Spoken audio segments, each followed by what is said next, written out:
So I wanted to do a little video about my brand new 2023 Beta 390 RRS. So this is one of my first full rides that I went on this bike.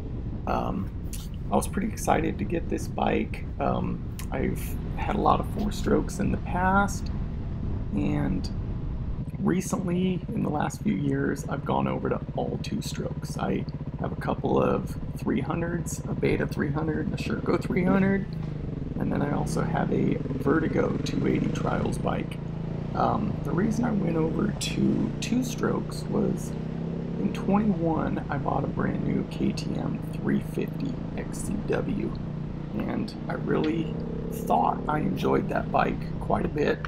Thought four-strokes were the way to go for single track and trail riding, and my buddy bought a 21 KTM 300 XCW. We got him at the same time. We started trail riding, and I thought, he screwed up. Why would you buy a two-stroke for riding trails? And after we switched back and forth a few times, I quickly learned that two-strokes are the way to go for tight technical trail riding. My 350 it was too high strung, too much top end power, so I ended up buying a 2019 Beta 300, and after I bought that, I just ended up selling my KTM. I never rode it again. I had no desire to ride that 350 anymore. I was sold on the two-stroke. Then I ended up buying a 2020 Sherco 300, and I kind of switched back and forth. The Beta is my go-to bike, my favorite bike I've ever owned. But after riding those for the last couple of seasons, I did kind of miss having a four-stroke to ride periodically on the faster, flowy stuff. And being in California, I've been trying to get my hands on anything I could get because of the 2022 and newer inability to register bikes that are not California compliant. That's why I have a 2019 Beta, 2020 Sherco, and a 2021 Vertigo. So my son rides a four-stroke, and his is green sticker. I also wanted the ability to ride year-round because this year we're not going to have much of a red sticker riding season due to the weather that we've had. So KTM came out with a brand new bike this year, which is what I was going to pick up, the 2023 KTM 450 XCFW. Basically, my KTM 350 XCFW was green sticker, California compliant. I went down, I thought, four-stroke, green sticker, it's going to be great, and 450 maybe is going to give me that low-end luggability that I was looking for. I went down to the dealership, and lo and behold, KTM has decided not to make any of their bikes California compliant, so none of them are stickerable for 2023. However, my dealer never gets betas in, and sure enough, there they had it, the 2023 Beta 390. Now, if this was not a dual sport bike, it would not be California compliant either and not be able to be stickerable. However, this is the RRS version, meaning it is legal, that I can ride it all year round, I could ride it on the street, and it is essentially the 390RR. They just ended up making it, throwing some blinkers on it, charcoal canister, so I decided this was the bike that I was probably going to end up picking up.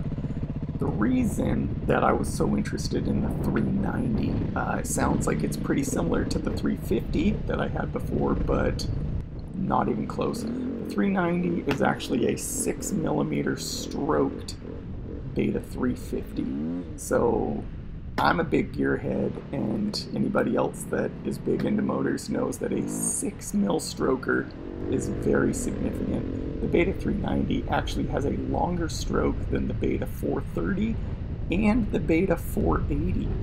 It is the longest stroke in the RRS lineup. So that's amazing. The longer stroke you have, obviously the more low-end torque you have.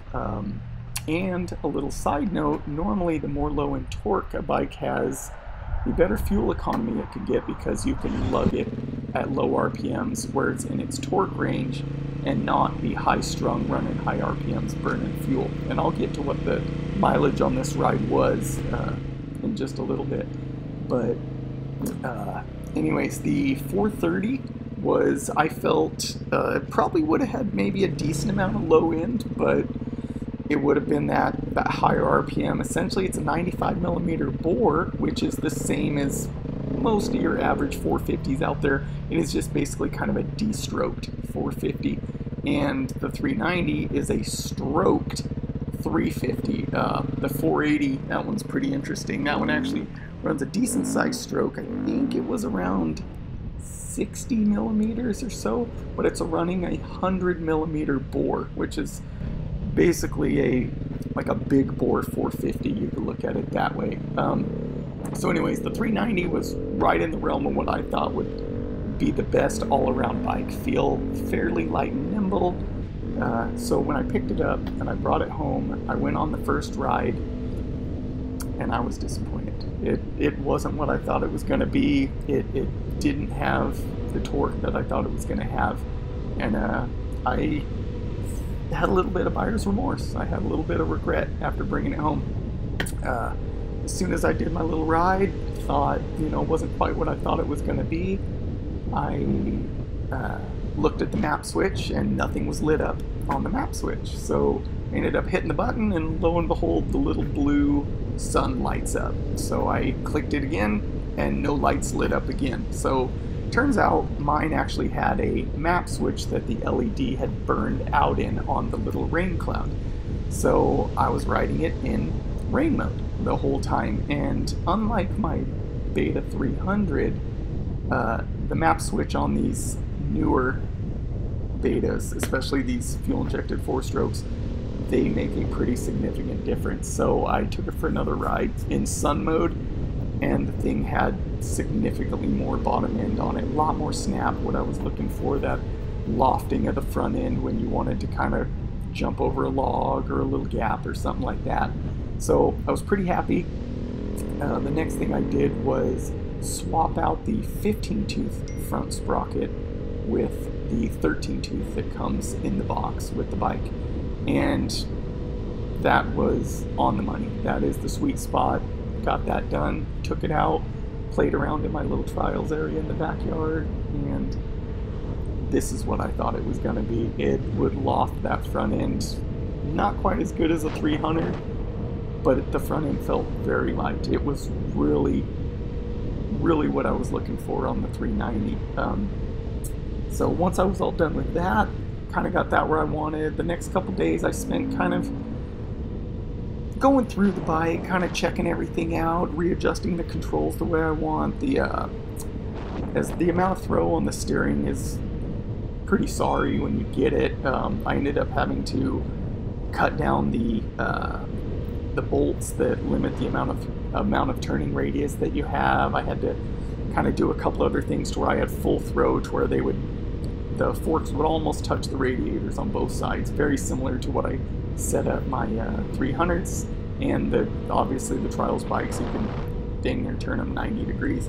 So that really helped me out on balancing the bike on low speeds, because when you're limited on your steering, it really makes it difficult to try to do tight technical stuff. After getting that all done, got all the sags set up, adjusted the clickers all as loose as they would go. Steering felt really good to me. Suspension felt pretty good to me.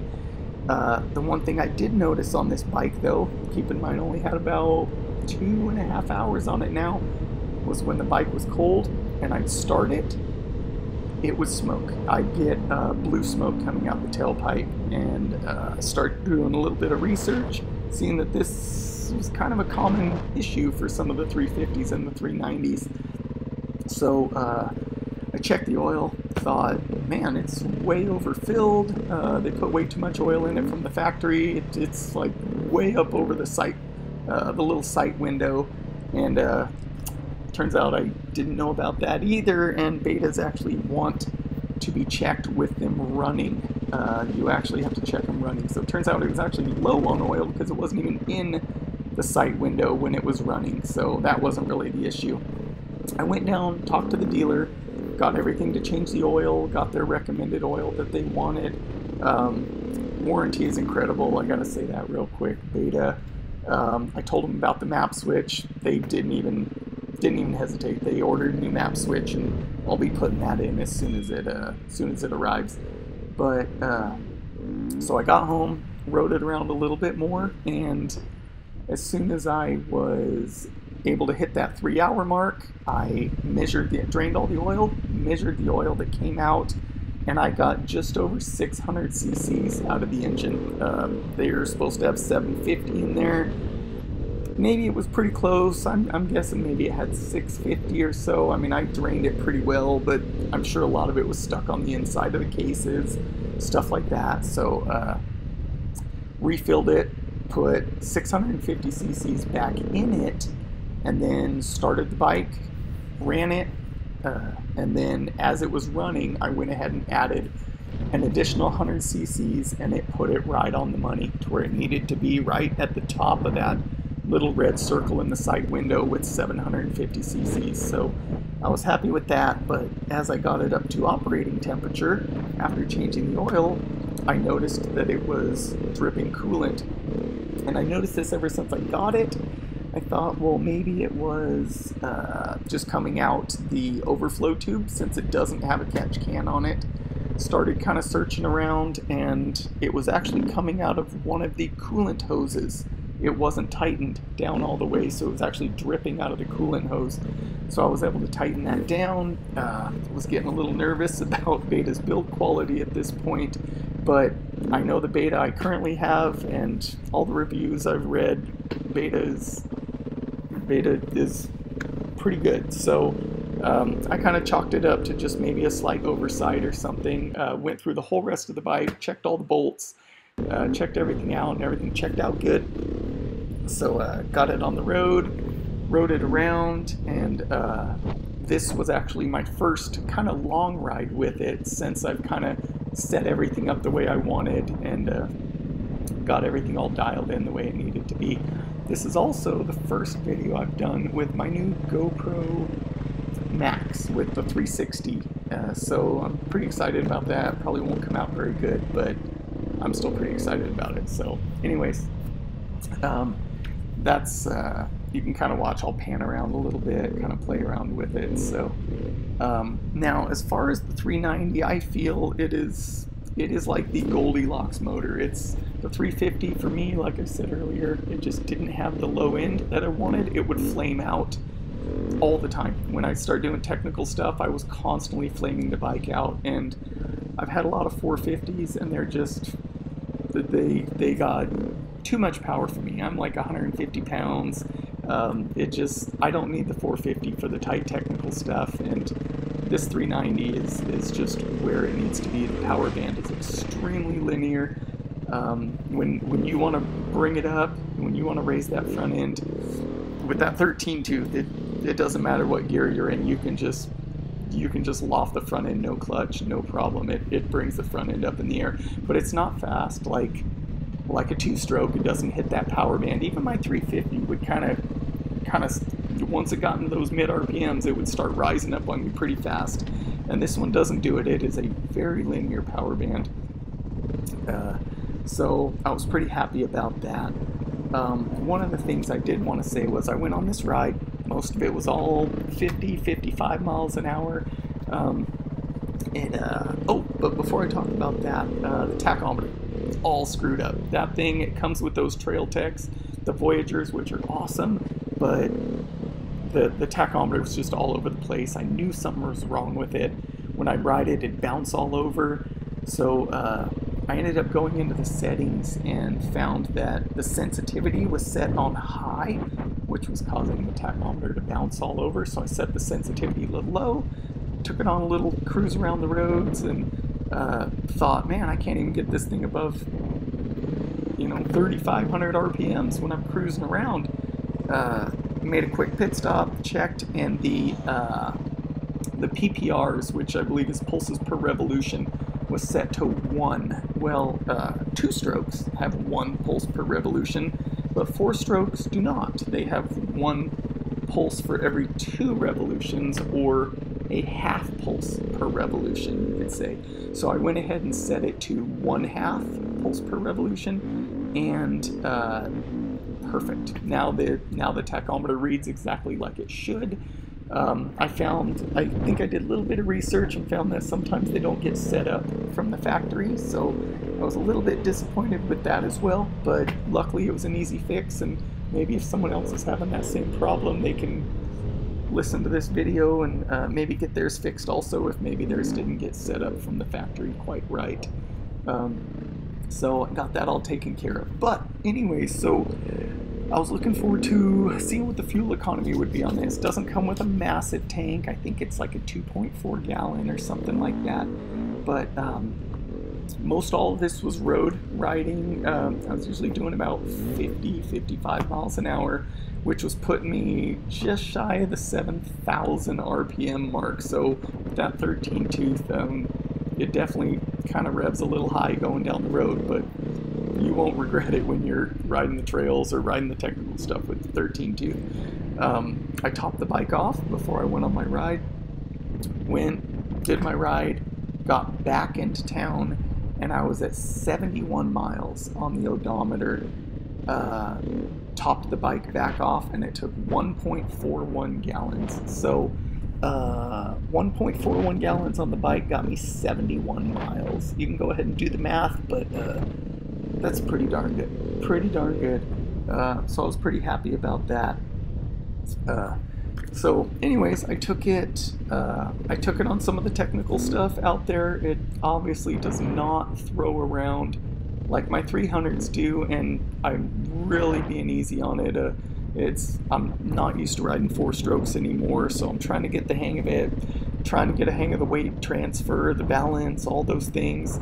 But overall, I only spent about maybe 30 or 40 minutes riding out in the trails and the little hill climbs and the technical stuff. But it's very reassuring. It's a good, balanced, nimble bike. The power, I feel, would make anybody happy. I don't think anybody would be disappointed with the 390. It is a great motor, and I'm really excited to make some videos later on in the future once I get a little more comfortable with it. So anyways, that's probably where I'll wrap it up right now, but I'll try to do some videos in the future, and maybe I'll talk about it a little bit more once I get a few more hours on it.